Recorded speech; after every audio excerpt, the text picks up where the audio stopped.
Everyone, Chris and Cherie Geo here coming to you from Beyond the Veil. We've got an incredible show for you today. Cherie's been doing some awesome research into Las Vegas portals and Las Vegas rituals as well. The Mandalay Bay shooting is going to come up in this broadcast. We're going to talk about who the shooter was, some of his interesting background. It ties into Area 51. It ties into Janice Air as well. It's right on the edge of the airport. There's so much information here to go through. Resetting the Matrix is obviously a much bigger and more epic saga than first anticipated. For those of you that aren't familiar, Cherie and I did an ayahuasca ritual back in Egypt in May of 2018 in several temples, in the Temple of Hatshepsut, the Temple of Isis, and in the Great Pyramid itself. Our mission was to reset the Matrix. 2 years later, the Matrix is sure enough being reset. Fast forward to 11/11/2020, we were called to the Luxor pyramid to close down a portal. 11/11/2020, we were able to identify the portal, but we weren't able to close it. 12/21/2020, we did another ritual at the Luxor and closed the portal. Emily Moyer came onto the show, and she talked a little bit about how a lot of these events, these mass shootings, raves, places like Astroworld with the Travis Scott situation, they all happen around airports. And so we started looking into the Mandalay Bay shooting, and what we found was incredible. So some of this information you guys and gals may have heard before, especially those of you who have been following along with Beyond the Veil for a while, because I'd like to go into the ritual at the Luxor a little bit, what drew us there to begin with.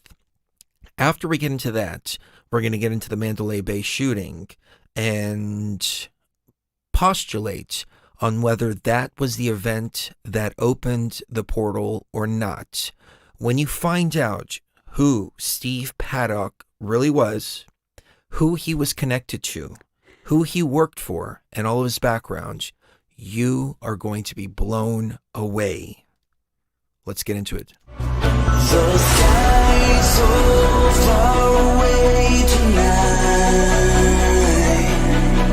but I can't lose this one. Get a pride of a falling night. Thought that I was fit to fight for us to be. You gave me life for loving me.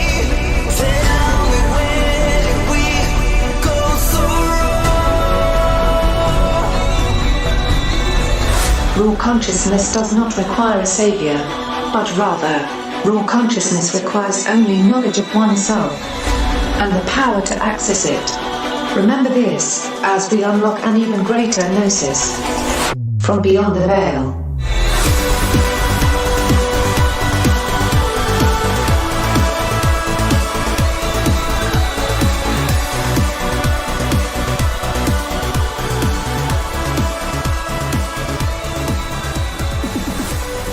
From the fabulous Las Vegas, Nevada, good morning, good evening, wherever you may be across the nation, around the world. I'm Chris Geo, and I will be taking you beyond the veil this evening. I'm joined, of course, by my lovely wife and co-pilot, Mrs. Geo. Good evening, everyone. And we have had a few technical problems this evening. My whole computer just completely and totally crashed. I rebuilt it from the ground up earlier today. In one day. In one day. Yeah. And so my camera just froze. It might happen throughout the course of the broadcast, but we are going to be talking about some very, very, very heavy shit today. Very important. So, yeah. Anything for Mrs. Geo before we begin this journey? Just because we are going to be taking you on a journey today. This is going to be so deep that I was talking to Chris and hanging out with him and keeping him company while he was rebuilding his computer, and I was going over some of this information, and at one point he put down the little screwdriver, and he's like, all right, that's it, we're gonna do a show. I'm gonna get really fast with this and finish this so we can do a show, because this information is just too important to not do a show about. And so it really is I mean, yeah. It's been an incredible journey, and we were called to the Luxor. This was just a little video that I did as I was driving by, just kind of looking at the Luxor during the day. You can see how it glistens in the middle of the day, like the ancient Egyptian pyramids did before they raided the pyramids. And they raided them. They took all the limestone and everything that was around them, and they created Cairo with all of that, which I thought was an abomination, but that's neither here nor there. I'm not here to judge anybody. But that being said, there was an event that drew us to the Luxor. It was right in the middle of this whole COVID situation. And what happened is we had just moved into this house and we were going to Walmart to do some mundane things. We were looking for different little, like, light switches and curtains and, little mundane stuff like that that we need whenever we move into a house.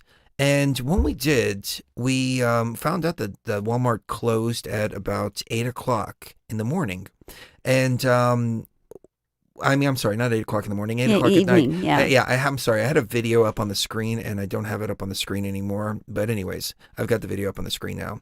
So we're sitting there and we're looking at the sky, and we're sitting in the parking lot, and we're like, the realization of this whole lockdown situation is really starting to hit us. Like, hey, this is serious, okay? Yeah, before this was cute. We have, that group of people who were rioting and looting, and all the stores were freaking out. They were literally piling bags of concrete and whatever they could over the doors, to make sure that they don't get looted in the middle of the night. They were closing down at 8 o'clock. Curfews were starting to go into effect, and businesses were starting to shut down. And when the casino shut down, that's it. We knew. That's it. This is real time. It's go time. And Cherie actually predicted this back in November. And she said, hey, there's going to be a big pandemic that comes along in 2020, and it's real time this time. Yeah. And I had heard the wolf cried so many times in my time, as many of you have out there: Ebola and swine flu and bird flu and H1N1 and H1N2 and H1N5 and B12-1654 and A1756. And, you can go through every letter of the alphabet, put all kinds of number sequences together, and there has been some kind of pandemic scare. Right. So the wolf actually came this time.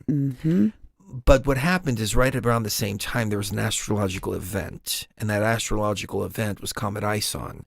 A lot of people were paying attention to the sky at the time. There was this big green light out in the sky, and we look at the pyramid, because you can see it all over the place. You can see it right from our backyard. You can see the light of the pyramid, which the light of the pyramid is actually the brightest light in the world.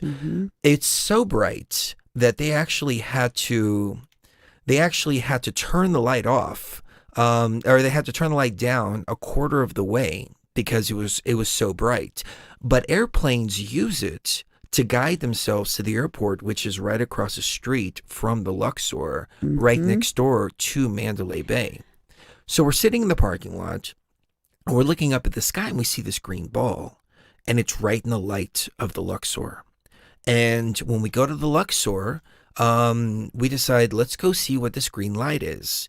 And we drive while everybody else is at home. We were the bad boys and girls, not following the rules and not staying at home, because that's what we do. And we were driving around town. As we were driving up to the Luxor, there were very few cars on the street, and it was actually pretty creepy. I have a video out there of driving down the strip, and it's empty, and I have the music from 28 Days Later playing, and it really seemed like the beginning of a zombie apocalypse. You know that opening scene? And he's saying, hello, hello, hello. Is there anybody out here? Yeah, that's actually a callback to Day of the Dead, because that's how that movie starts as well. Hello, hello, is anybody there? So, interesting fun little horror story fact for you there. But as we did, we came up to this. Now, this is in the parking lot of the Luxor Hotel, And this is a parking lot. This is not a place where lights are supposed to be flashing and flickering and doing everything that I'm about to show you here. But we follow this green comet in the sky, and it leads us to this anomaly. I'm going to get out so you can see better. Hopefully it doesn't stop.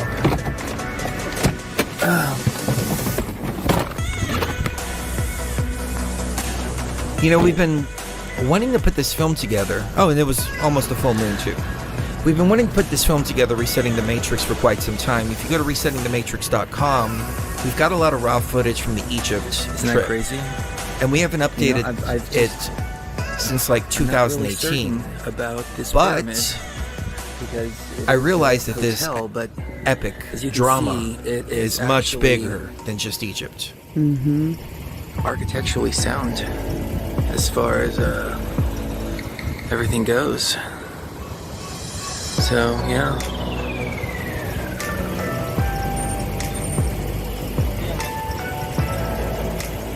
Yeah. Oh, okay. Is this a private road? Everything is closed. You're gonna be supposed to be at home or a hotel or Everything is closed, so you're supposed to be at home. Okay. All right. This is a private road though, or this is public road? private. This is all private. This is not No, that actually turned out to be a public road. The guy was bullshitting, but Okay. it's neither here nor there. There's Mandalay Bay, where the shooting took place. And the security guards are tagging our license plates. And we pull up a little bit further away to a public road, because, you know, that was a public road, and he was saying it was private, so there's nothing they can do about us sitting there filming there. But we see this incredible light show. And we had been kind of kicking around the idea of doing a ritual there at the Luxor Pyramid. Now, it's a casino hotel. It's not like the Great Pyramid or, you know, an ancient structure or anything like that. But when we put this out there, a lot of people said, yes, something needs to be done there at the Luxor. And not only were people saying something needs to be done at the Luxor, but we also started looking at the background architecture of the Luxor itself. And the architect built it based on the schematics of the Red Pyramid and several other pyramids there too. It's just a little bit smaller than the pyramid in Giza. So the architect knew exactly what he was doing. He built it on a ley line as well. And we knew instinctively that there was a portal that needed to be shut down there. So we went on two different occasions to two different ayahuasca experiences. One experience was on 11/11. And the experience on 11/11 was actually, it was the roughest and most intense ayahuasca experience that I've ever had. And mind you, this is after doing an experience in the sarcophagus of the Great Pyramid. So that just kind of tells you how intense this particular experience was. It was much more comfortable, as you can tell, physically, but we did our opening ritual. We live streamed it too because we like to have the BTV tribe there with us. And a lot of people they look down on that and think, oh, you know, you should do these things in secret and all this. And I'm like, I don't do anything in secret. Everything I do is out there because it's not me that's doing it. I just may be the conductor of the energy. But it's you guys and gals out there that are really pushing this energy through. And so it's a group effort. I take no credit other than being the tip of the spear. And being the tip of the spear, I think it paused itself there or something. I don't know what happened there. Being the tip of the spear is the easiest part because you guys and gals are generating the energy. I just have to have the balls to actually go through with it. And you guys and gals are creating the energy, which is then putting me in a situation to where I have to go do it because I'm not doing it for me and Cherie. I'm not doing it for any other reason but for the mission and for the BTV tribe. So if I fail, if I chicken out, if I decide that I'm not going to do it, I let everybody down. So it is the easiest, it is the hardest, but the pressure you guys put out there, which is a positive pressure, is the motivating factor behind everything. So I just want to acknowledge each and every one of you out there and how fucking badass you guys and gals are. So that being said, we did our ritual there. In this particular ritual, my body stopped. Like in the Great Pyramid, I went into convulsions, I went into seizures, I was conducting energy. In the last show, we talked about how I came back with a pituitary tumor, which I was actually very relieved because I was expecting a much bigger brain tumor, because the human body is not meant for that kind of condition. The human body is not meant for the 13th dimension. It's not meant to endure that type of physical and metaphysical radiation. Likewise, Cherie came back with a tumor in my womb, essentially. Yeah. Yeah. As above, so below. Mm-hmm. But we knew going in that that's what was going to happen. We had no illusions about that, and we were ready to deal with the fallout of that. But in this experience, my body stopped, and I was being pulled away. There's actually a place right here. I think if I turn the audio on right here, you can actually hear me saying, "This is the spot." Yep. This is a spot. I knew this was a spot where I was going to die. Yeah. I knew it. I felt it. I felt it too.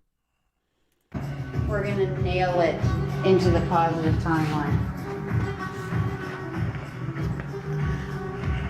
I wasn't going to say it out loud, but... Can you see me? This is a powerful room. I don't know what it is about this room. As soon as I walk in, the hairs stand up on my arm. Same here. Same here. It has to be done in this room. Really powerful. I don't know what it is, but I don't know if it's the direction that it's pointed. It's got its own entrance. See where that bucket was? Does it really? Mm-hmm. Where that bucket was the spot. There was something about that spot. I don't know what it was. But long story short, last minute, I come out of the experience. My body stops, and I managed to catch myself and ask Cherie to bring me back, and she did. Mm-hmm. And I'm glad she did, because we needed to go back on the 21st and finish what we had started, because I couldn't close the portal. I could get close to the portal, but I was being pulled away from the portal. Mm-hmm. And if there's anything that I've learned about this journey, is if you're being pulled towards somewhere, you are not in control of the experience. Mm-hmm. In order for me to get to the 13th dimension in the pyramid, it took me pushing to get there. Mm-hmm. There was no pulling. There was no blast off event. There was no, oh, that's it, I'm going on a ride on a spacecraft and I'm just flying through hyperspace. At the time, he described it more like swimming in Jello. Yeah. Or Swimming in molasses. Jello or molasses, or something like that. Getting harder and harder. And I realized the way out of the matrix is you have to be willed and you have to push to get out. If you're being pulled, you're being pulled towards something that is not of your nature. So I'm glad that I came back last minute and told Cherie, bring me out of this, bring me out of this. I can't. Yeah. I can't leave yet. Even though for a few moments there, my body literally stopped and I was pretty much a corpse. I mean, why don't you describe what you saw? Because you can describe it better than I can. Because white as a sheet. White as a sheet. Scared the living daylights out of me, because I thought it was going to be easier than what we experienced in the Great Pyramid at Giza. I thought it was going to be actually easier than that, when in fact it was harder than that.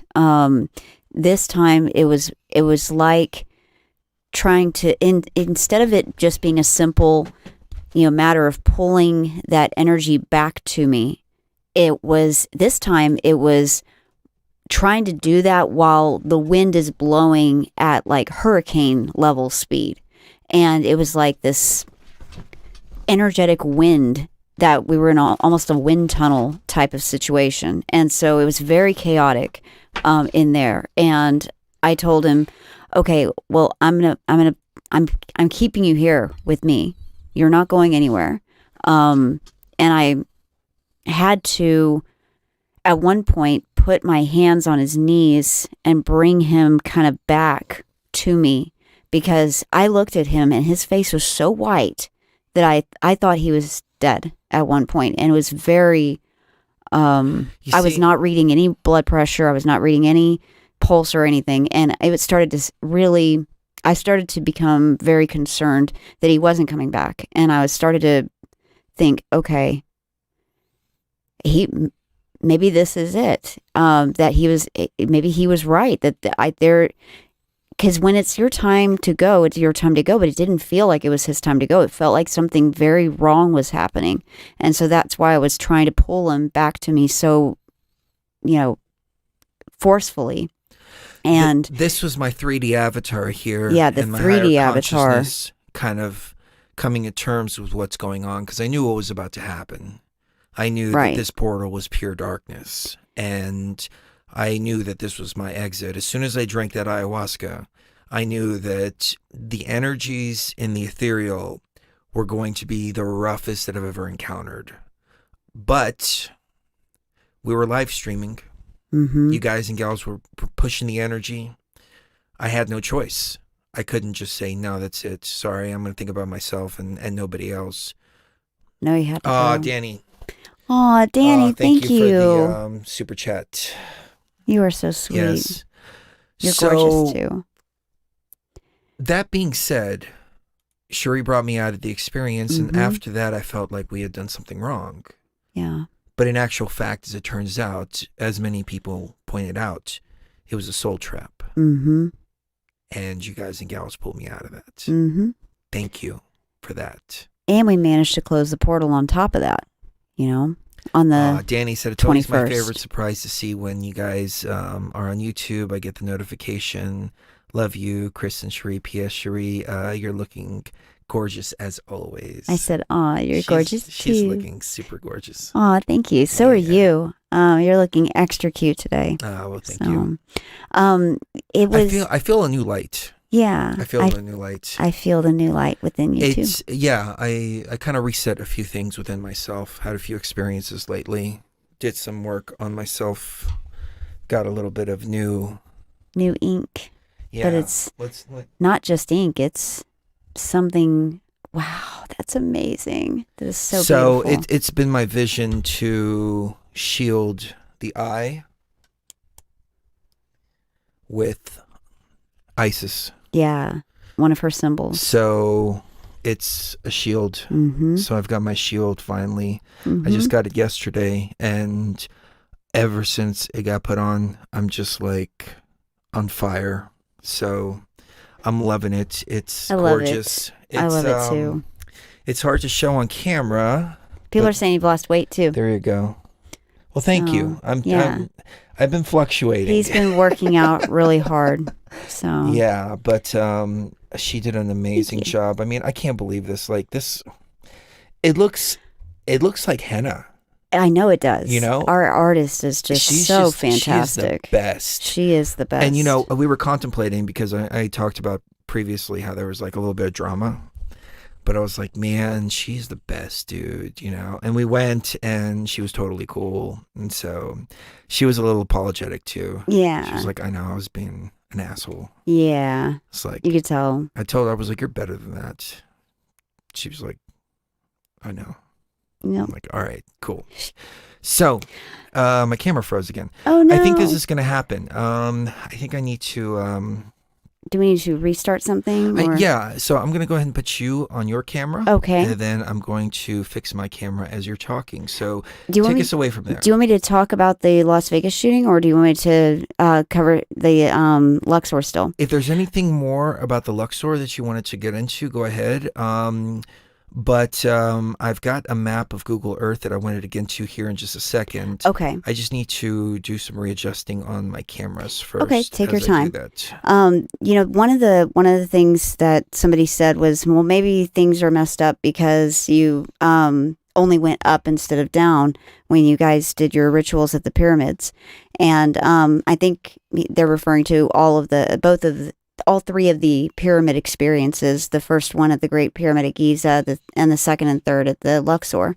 All three experiences, though, were done with utilizing the twin flame Merkaba. And the twin flame Merkaba is different than the personal Merkaba in that you're utilizing the essence of both the masculine and the feminine, and the light and the dark, and in both of you, and turning that energy into an upwards facing pyramid with the male energy, and a downwards facing pyramid with the female. And if you can utilize those both at the same time and get those intertwined with each other just right, then it creates a massive amount of electromagnetic energy. This energy is so strong that I think we walked out of there, and our hair was, even like the tips of our hair, like the roots of our hair was like white or something. It was really weird. Even our hair changed color. It was very bizarre. You could tell that we had been exposed to a large amount of some kind of energy. It was intense. Yeah. It was intense. All 3 times were very intense. So we've been speculating, where did this portal come from? Mm-hmm. How did this happen? How did this get here? How did this get here? Was there some kind of ritual being performed on the night when all those lights were shining? We haven't been able to figure it out, but Cherie cracked that code today.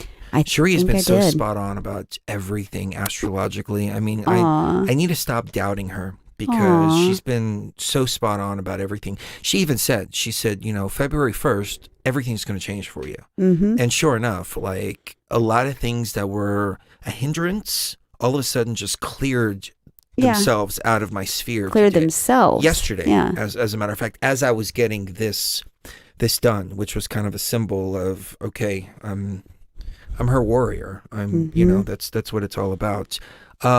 So this is a view here on Google Earth of Mandalay Bay. You have Mandalay Bay right here. You have the Luxor right here. You can see this pyramidal structure right here. I don't know how well you can see it on your screen. You can see the Sphinx right here. If we drop down and go more towards, I wonder if I can get rid of that. There we go. Yeah. So Mandalay Bay. So the 32nd floor of Mandalay Bay is right around here. And the area of which the concert was taking place was somewhere around here. They said northeast of Mandalay Bay. So we're looking at Mandalay Bay northeast. So this guy was firing over the Luxor, firing over the pyramids. Much love, Lucifer. Oh, thank you, Lucifer. It's much. such a cute name, too, by the way. Firing over the Luxor and into the crowd, where there was a lot of deaths, and genuine deaths. I think going all the way back to 9/11, people realized that these mass death events open portals and shift timelines. Rituals have been performed since the beginning of time based around death and using that energy to open portals or shift timelines, right, or both. And that's what a lot of the pizza stuff is about. That's what a lot of the mass shootings are about, and all of that. The ones that actually have a mass amount of casualties. There are other ones that are meant specifically for political purposes, to ban certain things. I'm not going to use any words. Yeah, we won't use keywords, but things that people like to have. Yeah. So, let's see, if we drop a little character down here, we might be able to get a little bit of a good street view. The beautiful thing is we live right here. So we drive down these streets every day. Like, here's Mandalay Bay right here. You can see it, right? 32nd floor of Mandalay Bay, somewhere up here. I don't know exactly how many floors Mandalay Bay is, but it's somewhere around the top of this white region here. You go right down the street, you get to the Luxor. And where that video that we played at the very beginning of this, where we were shooting it from, was right here. So that's where all that light show happened, right here in this particular area. And that street that we were on, where the guy was saying was a private street, was this street way off in the background here. One more street down, one more street down, one more street down, right here. So we were right here. Maybe it is a private street because Google Earth doesn't have access to that road. But we were right here filming that when the security guard came up to us. We were looking at the pyramid from this perspective, and then we went back down this road here, and we were standing right here. Right here, right.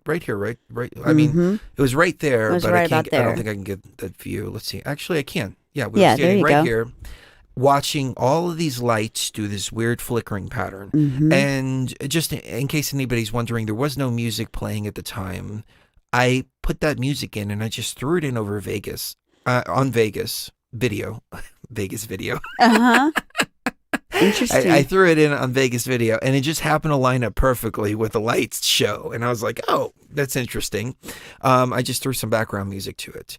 So this is where all this happened. And so you go down a little bit further here. This is the airport. All of this right here. You know, you go down further over here. This is all the airport area, and these are the fields here.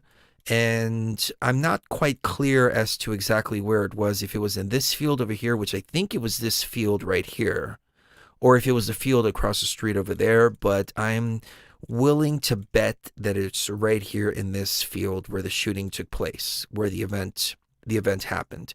As a matter of fact, it would make sense because you can see how they have gates here to have events here at this place.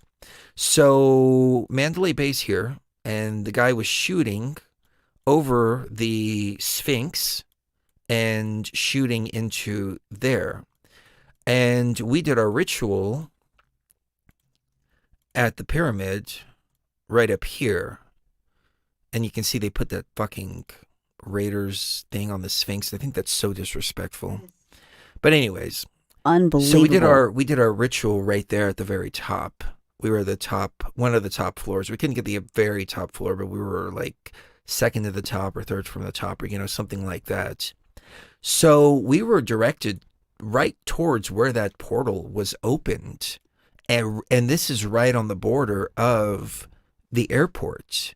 And Emily Moyer, you know, connected this piece of the puzzle that a lot of these events happen right by airports. And if you go back and listen to that show, Emily, and us and Emily did, we talk about a rave that was thrown called Airport that I was at.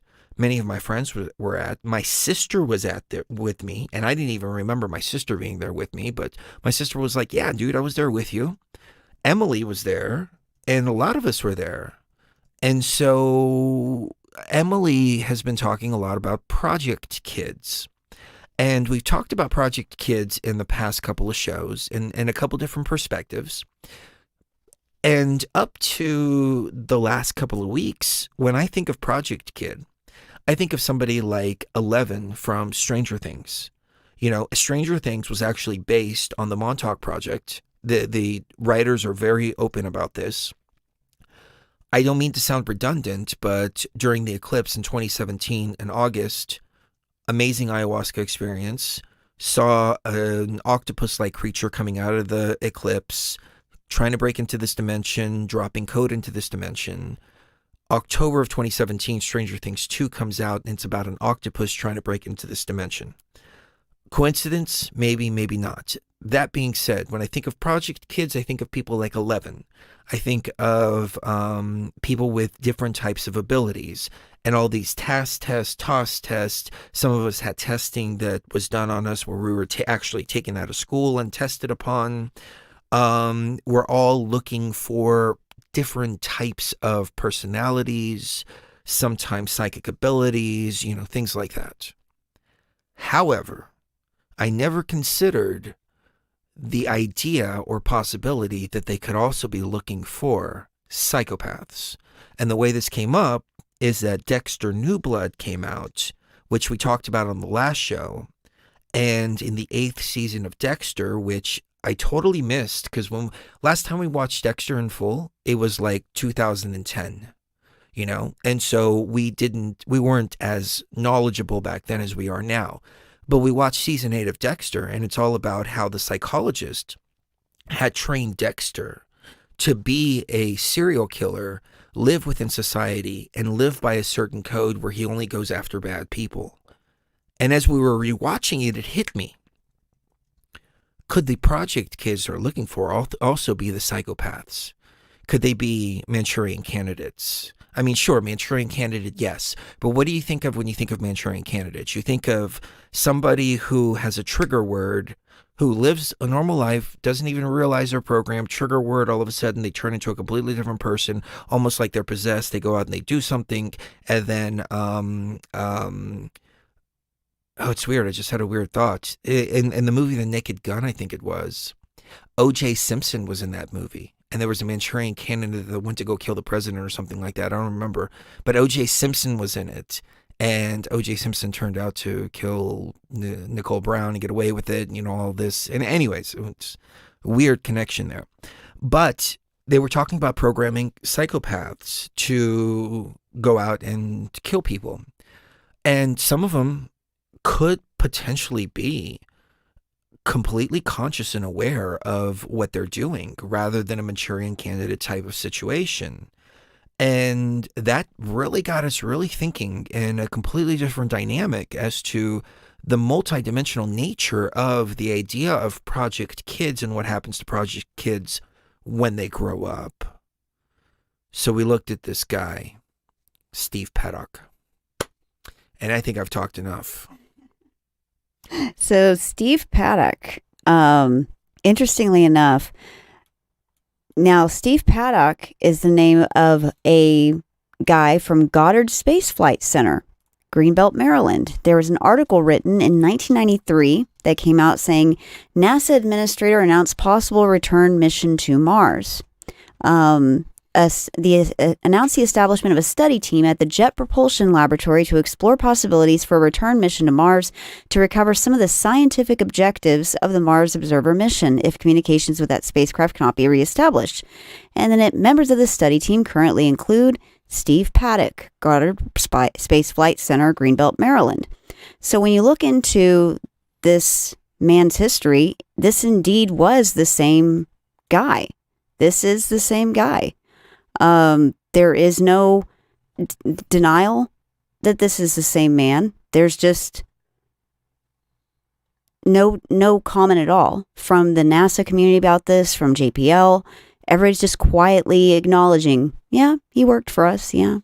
So real quick, just in layman's terms, Steve Paddock was employed and associated with NASA and JPL. Mm-hmm. Now, as Emily Moyer has pointed out, NASA's secret space program is not actually a secret space program of outside, but rather a secret space program inside. The secret space in consciousness, programming people, MK Ultra type stuff. Mm-hmm. And so, you know, she hears about all these super soldiers and all these people that are coming out saying you're part of the secret space program, so on and so forth. She thinks, and I don't mean to speak for her, this is just what I am postulating from speaking to her. So if I'm misquoting her, please, Emily, let me know. She's come back on and talk about it. Yeah. She thinks mind control. Mm-hmm. I started thinking mind control too. Yeah. Because I never resonated with the whole secret space program. I never resonated with the whole super soldier thing. Mm-hmm. And all these people that would come out, the Corey Goods and all of that, they turned out to be completely and totally full of shit. I mean, there was some guy out there that was running around saying, I'm a super soldier. And the guy was like 4'10", and like you could like the smallest breeze would knock him over. And it's like, no, dude, you're not a super soldier. Okay. Sorry. Mm-hmm. You're not a super soldier. Mind control victim, Mm-hmm. quite possibly. Right.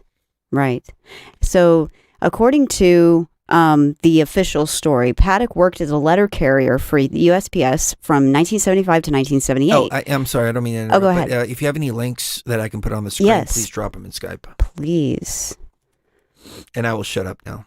Okay. I will actually mute my mic. After that, he worked as an IRS agent until 1984. He was a defense contract audit agency auditor for 1 year in 1985. Towards the end of the 1980s, he worked for 3 years as an internal auditor for a company that later merged to form Lockheed Martin. He was known to have run a real estate business with his brother Eric. Paddock lived in the greater Los Angeles area and owned personal property in Panorama City, Cerritos, and North Hollywood from the 1970s to early 2000s. Like, he seemed to have money just plop in his lap out of nowhere. He also owned 2 apartment buildings in Hawthorne, California. In addition, he owned an apartment complex in Mesquite, Texas.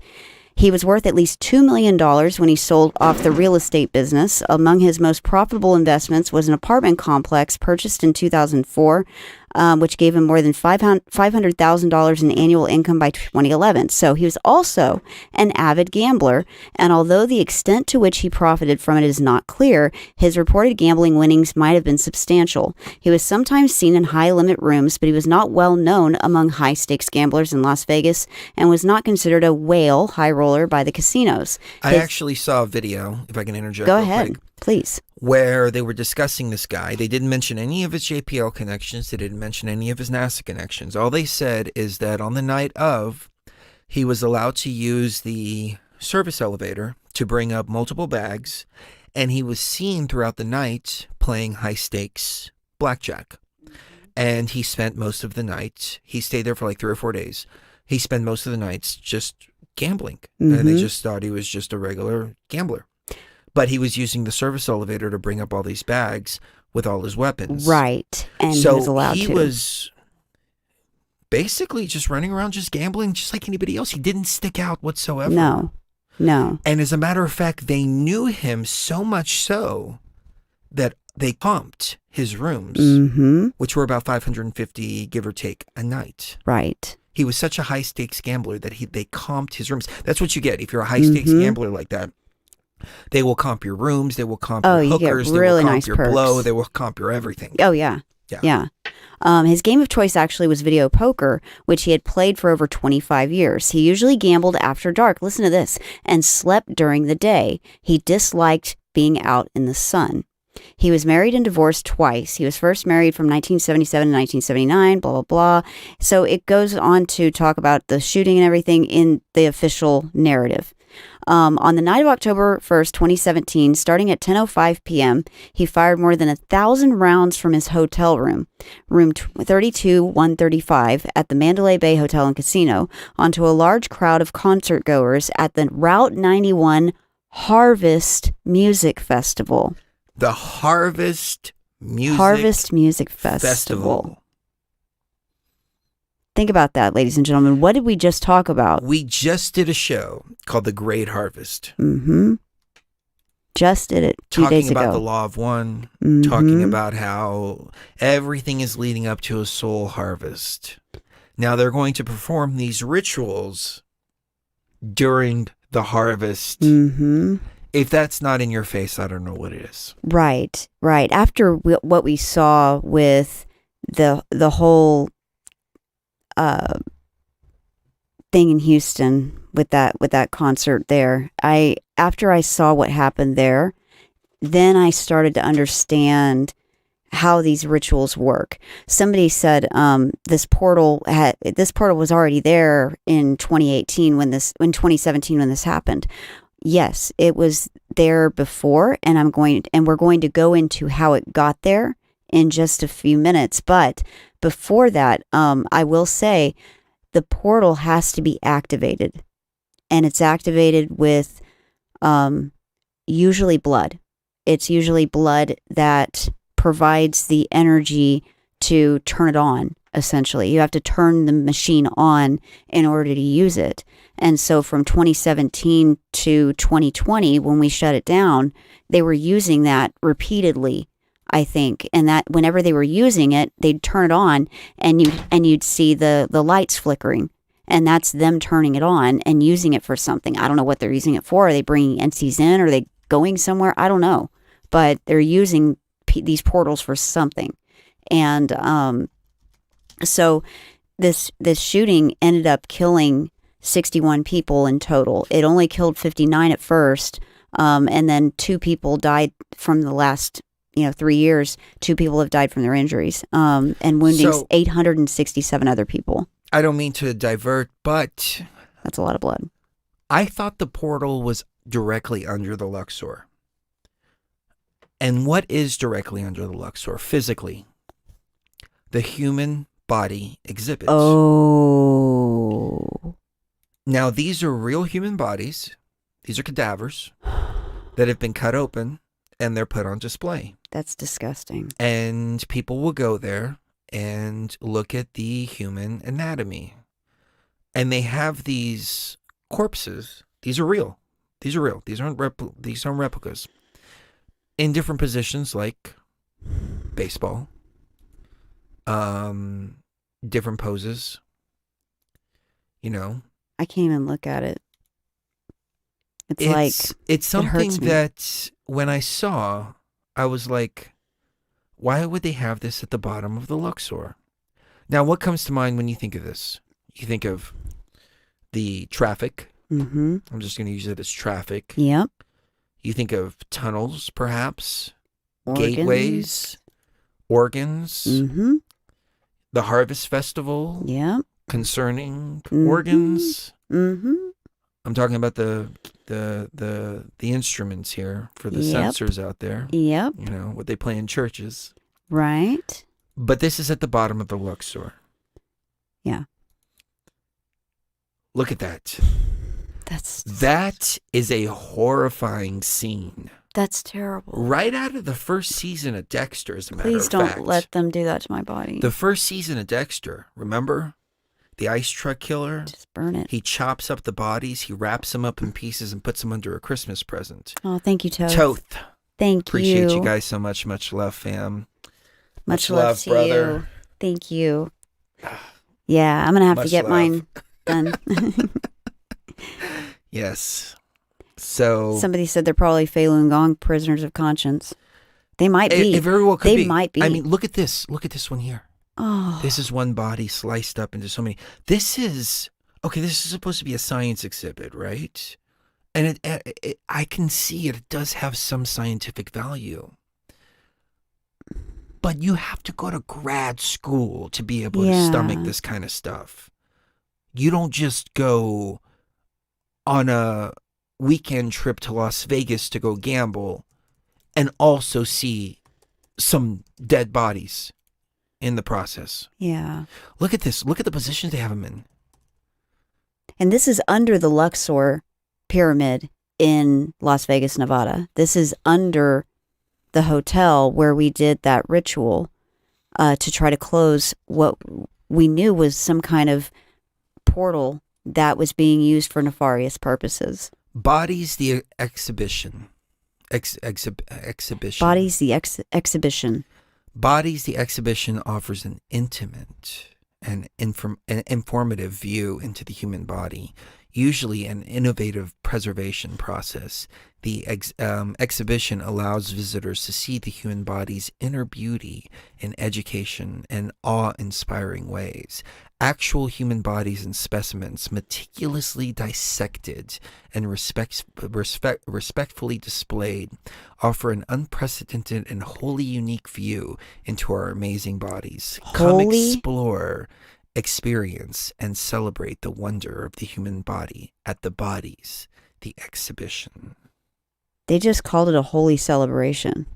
No, it isn't. I know, No. but like the wordplay, Oh, it does. they did just call it a holy celebration. Unprecedented and wholly unique view. Uh-huh.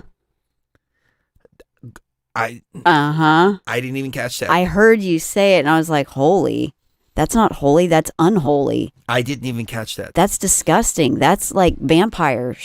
That's like stuff that you should not see out on display. It should not be on display. Look at this. Most cultures, This is some tourist. most Right? He just got done cultures. gambling. Now he's going over there and taking a picture with a dead body. Yeah, and Split. Danny brought up a good point. She said, I highly doubt that those people consented to this happening to their bodies.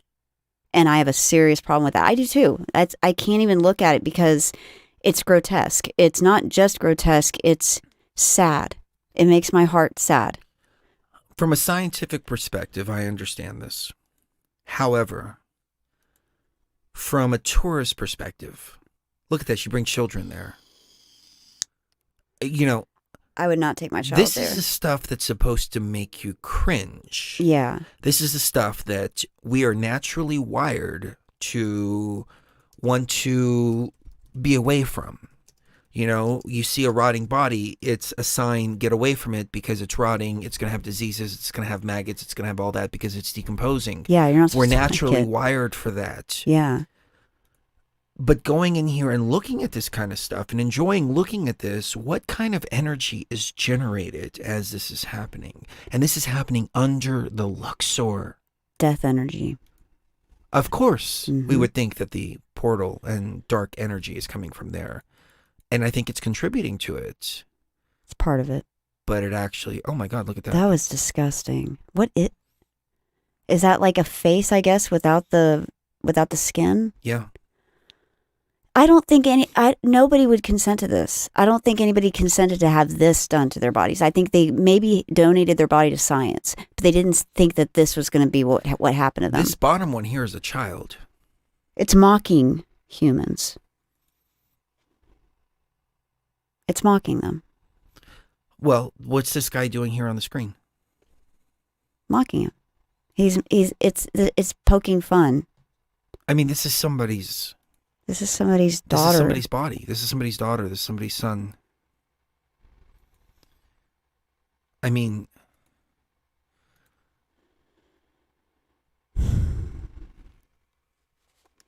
Look at them. They're Chinese. I don't trust anything that comes out of China, especially something like this. hey, no. Let's not paintbrush anybody. No, we can't say that. But, Danielle, we can say that I think these bodies did come from China, actually. Let me check. I think that actually might be correct.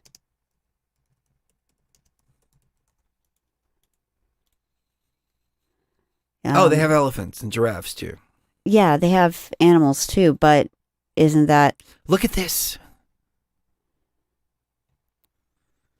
Oh my God. I mean, I Look at this. see... You go and take a picture. You go and take a picture with... I mean, this is serial killer shit. I'm sorry, but this is what serial killers get off to. Yeah, this is what serial killers like to look at, you know, and what they get off on. This virus takes on so many forms, and one of them is an obsession with death. Now, this one here, though, this is a very serious picture. And Yeah, it I is. think this was, this shows the internal workings of somebody who's been vaccinated, has taken a vacation. Mm-hmm.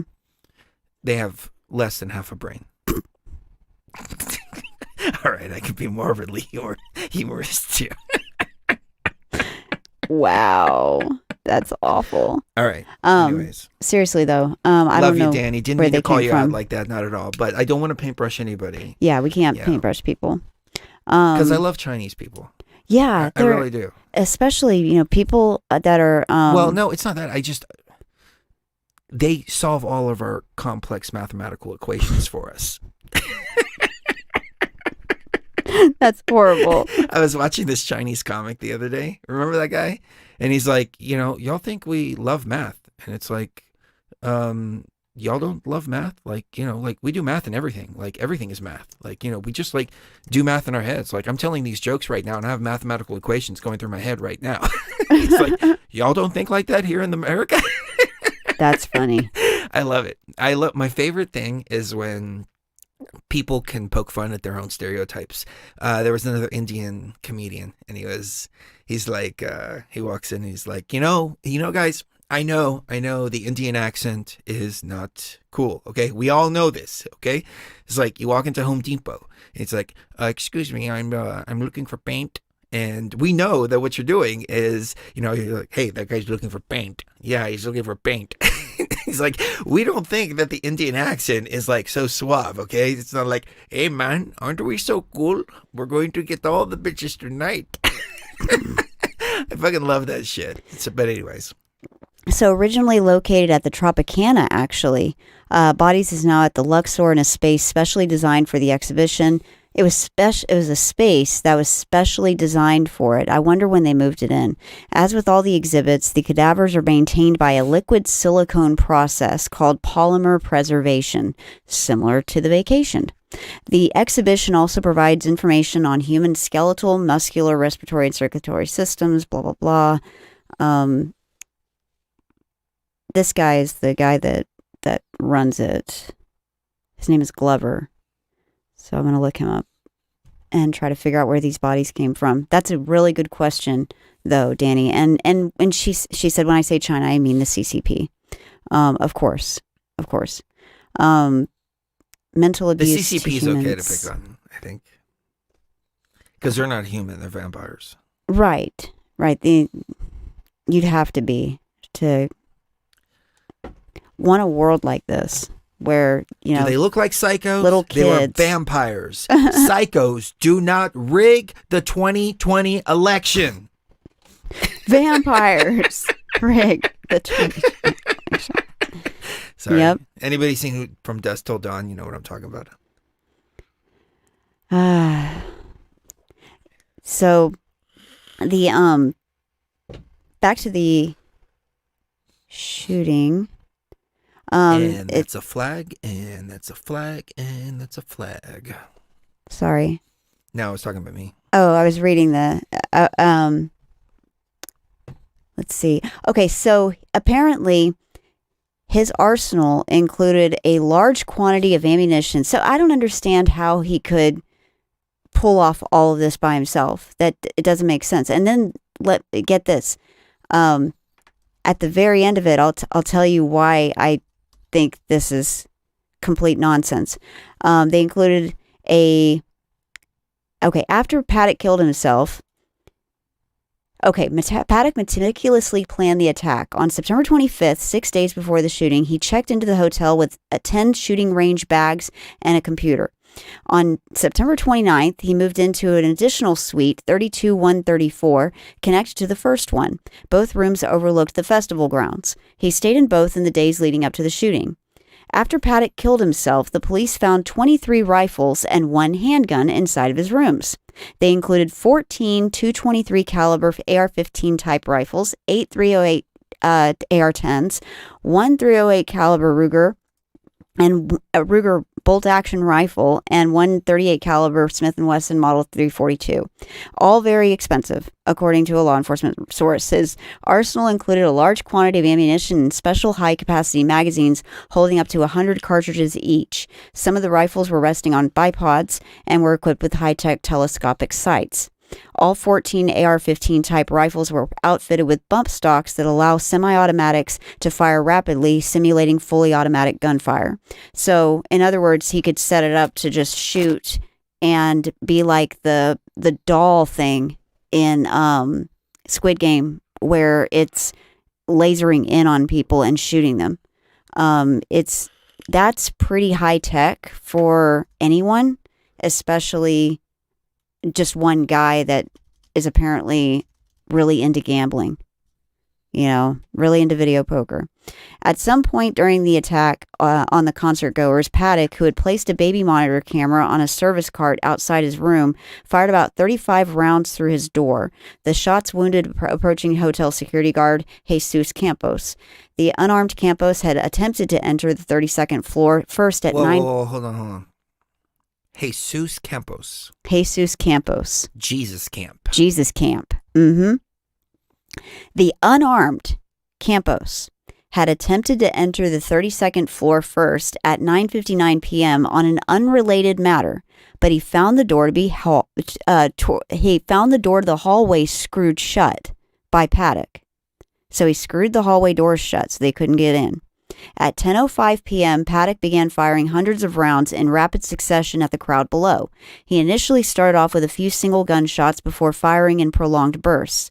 For unclear reasons, he stopped shooting 10 minutes later at 10:15 p.m. It is speculated that at that time, he committed suicide by shooting himself through the mouth. According to the chronology of events established by authorities in the following days, the first 2 police officers reached the 32nd floor at 10:17 p.m. A minute later, they were shown the location of Paddock's door. Between 10:26 and 10:30, an additional 8 officers joined them and began clearing other suites along the 32nd floor hallway.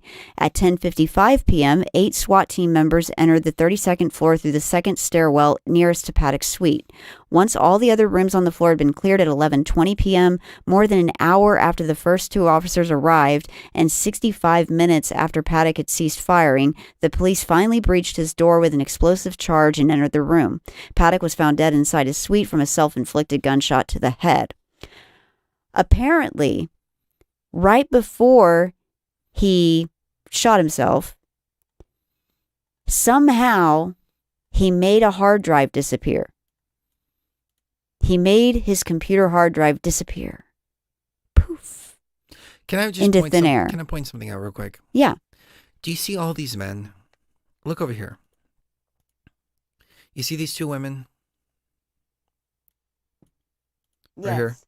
Yes. Why are there not men? These 2 men right here? Yeah. Why are they not standing in front of these 2 women? Right, and protecting them. And look, I think those 2 women are actually with a guy. Yeah. And he's the guy running away. is in front of the 2 women. Yeah. He's Look running right there. away. There's a guy. I think they're together. Uh-huh. And he's underneath his girlfriend. Mm-hmm. I mean, come on. You know, why Yeah, I've seen that why did kind of Paddock stuff miss before. guys like this? Like, you know, come on. These are If you're going to shoot anybody. yeah, these are your targets here, okay? You know, Oh. if you're not protecting the women. Well, that is kind of true. Oh, somebody said their niece was there.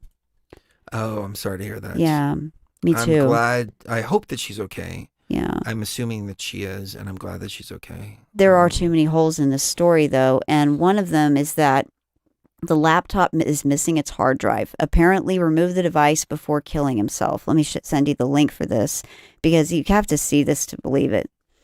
From ABC News, a laptop computer recovered from the Las Vegas hotel room where he launched the deadliest shooting in U.S. history was missing its hard drive, depriving investigators of a potential key source of information on why he killed and maimed so many people. We have no idea. It's 2022, and we still, apparently, according to the officials involved, we still have no idea why he did this. They still have no motive. They still have nothing they can point to as to why he would do anything like this. So the media has decided to run with narcissism. Narcissism. Before you go any further, this is so Yeah, funny. please. I see M. Hawkins, and I immediately turn to see where the babies are at. Where's the babies? The babies. Narcissism. Narcissism is the reason why he did this. So let me pull this up, because it's hilarious when you really think about it, because when the officials are telling the media, we don't know why he did this, they have to go with something. So let me send you this link to, they're saying that he was inspired by his criminal father's reputation. So who is his father? His father was a gambling man way back in New Orleans. His mother was a tailor. She sewed his new blue jeans. So his younger brother. I should not be making jokes during this subject. I'm sorry. His younger brother, Eric, called him the king of microaggression, narcissistic, detail-oriented, and maybe bored enough with life to plan an attack that would make him famous. His ex-wife told investigators that he grew up with a single mom in a financially unstable home, and he felt a need to be self-reliant. Police characterized him as a loner with no religious or political affiliations who began stockpiling weapons about a year before the attack. He spent more than $1.5 million in the 2 years before the shooting and distanced himself from his girlfriend and family.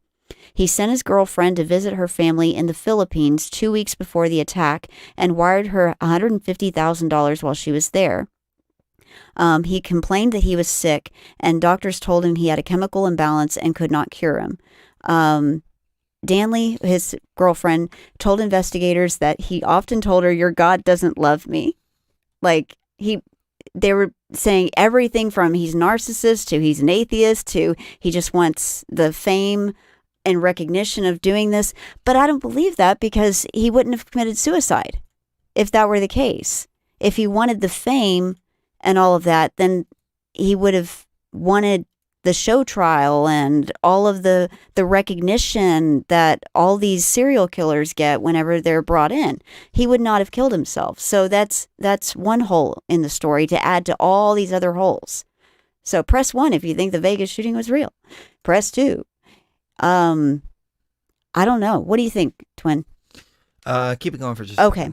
second. So another interesting tidbit about this is that where was it? All these articles are talking about what pushed him over the edge. What did this? Why would this happen in a person that, it seems really normal? And I think that this wasn't just about gun control. Yes, you've got the whole aspect of gun control and I think that was mainly to keep the conspiracy theorists busy focusing on the gun control aspect of it, because that totally was valid. Too big for that. But it was too big for just that. It was the deadliest mass shooting in American history. Yeah, but I mean, I think we can just. I think this is fake news, and I think we can fix this in real time here. So let's go ahead and let's just update this and just make it a little more accurate. So we'll go here real quick, and well, what's interesting to me is how there we go. Isn't that a little more fitting there? That they want. There we go. They wanted to say that, but guess what? Guess what? There's a video circulating. I can't seem to find the video, but it's of him at an anti-Trump rally, at an anti-Trump protest in 2016. He was at an anti-Trump protest in the months leading up to the 2016 election. He was anti-Trump. He was not pro-Trump. Oh, well. Yeah. It doesn't matter. Apparently. The picture, the photos don't lie. They tried to say that he was a Trump supporter. They tried to say he was a gun nut Trump supporter, right? He was not. They saw him at anti-Trump protests. They saw him, being a lefty. He was a left wing. He was not right wing at all. So there's another hole. So the holes are numerous, but they all point to this was something much bigger than just a shooting and bigger than just for gun control. Because if they just wanted some gun control laws passed, they could have done so with a lot less injuries and a lot less deaths. I think they needed a lot more blood, essentially, to activate this portal, because it had been a long time since it had been activated. I don't know how long, but I do feel that there's some JPL things in connection to creating portals and opening portals. And that goes back to Jack Parsons, who started JPL in the 1930s or 40s. And if we want to go into that, we can, or we can keep talking about this. Whoa. Hold on. I'm sorry, guys. Don't mean to interrupt. Gotta ask you guys something in the chat, please. I'd like you to, before you tell me, what is the name of the airlines that flies people to Area 51 without looking? Because I think I just hit a Mandela effect here. So, keep going, please. And I'm going to watch the chat for that. Okay. Once again, I'm going to repeat it real quick. What is the name of the airlines that flies people to Area 51? So, a Reno car salesman. So everybody from his dentist to his car salesman who said that they talked to him in the months leading up to this attack. A A Reno car salesman told police that in the months before the shooting, Paddock told him he was depressed and had relationship problems, and his doctor offered him antidepressants. Paddock would only accept a prescription for anxiety medication, the salesman said. So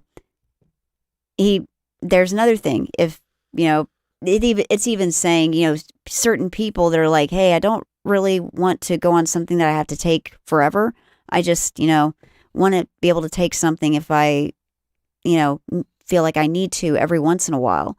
Even that is part of this whole, do you see what they're doing here? They're taking regular behavior and turning it into abnormal behavior so that people look at their neighbors and their friends with suspicion. Yes. For regular things. And real quick, I wanted to say that it's not a Mandela effect. I legitimately remembered it wrong. I remembered a Janice airline. Yeah, it's always been It Janet. is Janet airline. Yeah. I remember Janice for some reason. Yeah. I think I don't know if it was always Janet, but I remember it started with Jan. I just can't remember what they called it at first. Somebody came to see M. Hawkins. Aw, yeah, Bastet Bastet came to see you. Mwah. We love our Bastet. Do you want to get into the JPL thing now and the Janet Airlines and then the connection to NASA and all of that underground stuff? Yeah, but let's take a quick break. Yeah, I was about and to during say. the break, I'm going to play you a clip. If you can keep it going for just a few minutes while I find this clip. Sure. Because you're going to love this. You probably haven't seen it because a lot of people don't see our stuff because even when I type in Beyond the Veil Area 51, it doesn't even come up.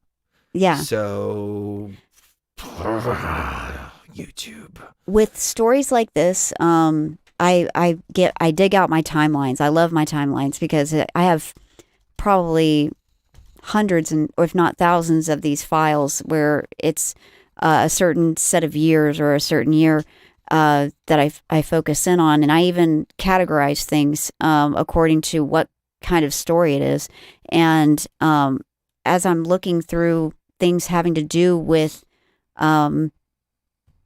JPL, NASA, Goddard Space Flight Center, all of these mass shootings, MK Ultra, Houston, all this is kind of coming together and swirling around in my head.